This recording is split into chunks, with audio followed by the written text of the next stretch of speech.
नीचे डिस्क्रिप्शन में आपको रिंग थ्योरी की प्लेलिस्ट का लिंक मिल जाएगा।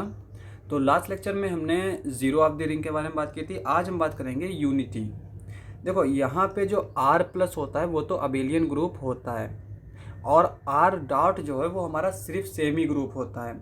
तो एडिशन के रिस्पेक्ट में तो हमें कोई भी प्रॉपर्टी ऐड करने की ज़रूरत नहीं, क्योंकि वो पहले से ही अबेलियन ग्रुप है। लेकिन डॉट के रिस्पेक्ट में अगर हमें इसे अबेलियन ग्रुप बनाना है तो हम प्रॉपर्टीज़ ऐड करते जाएंगे। ठीक है, तो जैसे हम ग्रुप की बात करें तो ग्रुप हमारा जैसे जी होता है, इसके ऊपर स्टार लेते हैं। पहली प्रॉपर्टी क्या होता है? एसोसिएटिविटी की। ठीक है, एसोसिएटिविटी की प्रॉपर्टी होल्ड करता है। दूसरी प्रॉपर्टी क्या है? आइडेंटिटी की। अब अगर हम यहाँ पे रिंग में बात करें तो आर डॉट जो है वो सिर्फ ये वाली प्रॉपर्टी होती है। डेफिनेशन अगर देखेंगे तो अब हमें ग्रुप के लिए क्या होता है कि यहाँ पे आइडेंटिटी की ज़रूरत पड़ती है। तो इसीलिए हम यहाँ पे आर डॉट को चूँकि फील्ड तक ले जाना है तो पहले इसे हमें ग्रुप बनाना पड़ेगा। तो यहाँ पे भी हमें आइडेंटिटी की ज़रूरत पड़ेगी, और इस आइडेंटिटी को बोलते हैं हम यूनिटी। ठीक है, क्योंकि एडिशन के रिस्पेक्ट में है तो उसको भी हम आइडेंटिटी बोल रहे हैं। मल्टीप्लिकेशन के रिस्पेक्ट में जो आइडेंटिटी होगा उसको हम बोलेंगे यूनिटी।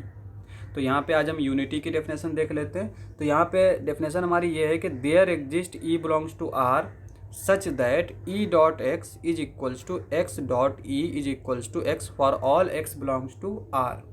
ठीक है, that is R dot is monoid. Monoid हम जानते हैं जिसके पास आइडेंटिटी हो, ऐसा सेमी ग्रुप, उसको हम बोलते हैं monoid. Then E is called the unity and denoted by one. इसको हम वन से डिनोट भी करेंगे।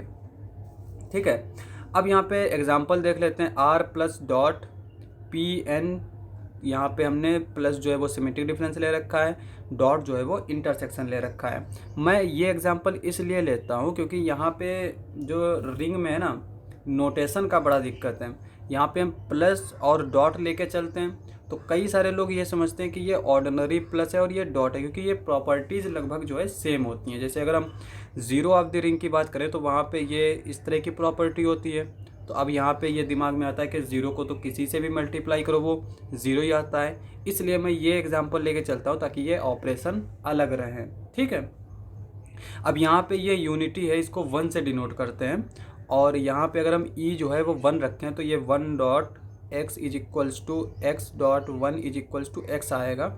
तो ये जहन में आता है कि यार वन को हम किसी से भी मल्टीप्लाई करें तो वो तो हमें वैसे ही ये मिलता है। तो इसलिए मैं इस एग्जांपल को जो है वो लेके चलता हूँ। अब यहाँ पे देखो, E belongs to P N, हमने मान लिया E dot X is equals to X dot E is equals to X. हमें क्या फाइंड आउट करना है? ई फाइंड आउट करना है। तो हमने पहले ई की जो है लेके चले और दिखा दिया ये इसके इक्वल है। अब हम ई की वैल्यू निकाल लेते हैं। अब यहाँ पे देखो, E intersection x, E intersection x ये किसके इक्वल आना चाहिए? एक्स के इक्वल आना चाहिए। यहाँ पे हमने डॉट किस तरह से डिफाइन कर रखा है? इंटरसेक्शन के। तो अब यहाँ पे एक चीज़ देखो, ऐसा कौन सा सेट होगा जिसका इंटरसेक्शन हम x के साथ लें तो वो x ही आ जाए? चूँकि यहाँ पे फॉर ऑल x की बात कर रहा है, यानी कि हर एक x के लिए ट्रू होना चाहिए। तो एक ही चॉइस बचती है और वो है नेचुरल नंबर। तो यहाँ पे यूनिटी क्या आ जाएगा हमारा? One is equals to set of natural number.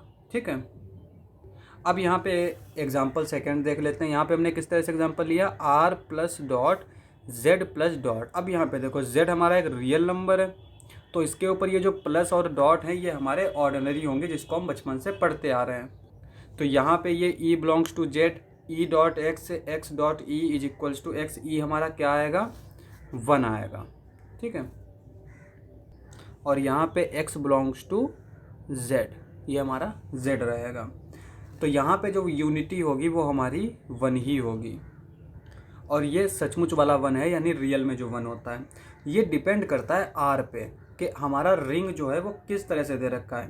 यहाँ पे एक और एग्जांपल देख लेते हैं। आर प्लस डॉट, इस तरह से ये हमने आर ले रखा है, उसके ऊपर प्लस हमने एडिशन मॉडुलो डिफाइन कर रखा है, मल्टीप्लिकेशन हमने मल्टीप्लिकेशन मॉडुलो डिफाइन कर रखा है। यहाँ पे जो यूनिटी होगा वन इज इक्वल्स टू वो आएगा सिक्स। ठीक है, अब यहाँ पे आर चेंज हुआ तो हमारी यूनिटी भी चेंज हो गई, क्योंकि यहाँ पे देखो सिक्स को हम किसी से भी मल्टीप्लाई करें, ज़ीरो नहीं लेते हैं, ज़ीरो भी लेते हैं, ज़ीरो नहीं लेते हैं, ज़ीरो ले सकते हैं, क्योंकि यहाँ पे हम एक प्रॉपर्टी देख के आए हैं, zero dot X is equals to zero.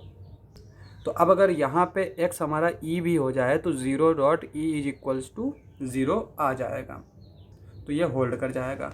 तो 0 भी ले लेते हैं। अब यहाँ पे देखो 6 हमने यूनिटी माना है, तो 6 को अगर हम 0 के साथ लेंगे तो 6 इंटू 0 इज इक्वल्स टू 0 आ जाएगा, तब तो होल्ड कर गया।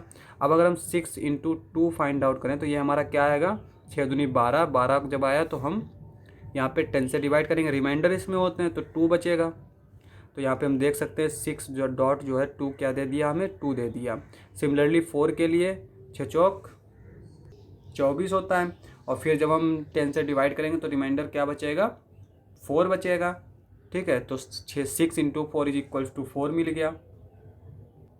तो x हम चेंज करते जा रहे हैं तो हमें e डॉट एक्स जो है वो क्या मिल रहा है, x मिल रहा है। तो यहाँ पे आइडेंटिटी जो है यानी यूनिटी जो है, इसमें हम यूनिटी बोलेंगे, वो हमारी 6 रहेगी। और ऐसा नहीं है कि ज़रूरी करे जो है रिंग में यूनिटी एग्जिस्ट करे। एग्जाम्पल r प्लस डॉट, यहाँ पे रिंग हमने किस तरह से ले रखी है, 2z प्लस डॉट।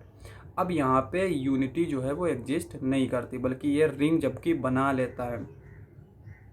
तो किसी भी रिंग जो है उसमें ज़रूरी नहीं कि यूनिटी हो। ठीक है, यानी मल्टीप्लिकेशन के रिस्पेक्ट में आइडेंटिटी होना ज़रूरी नहीं है।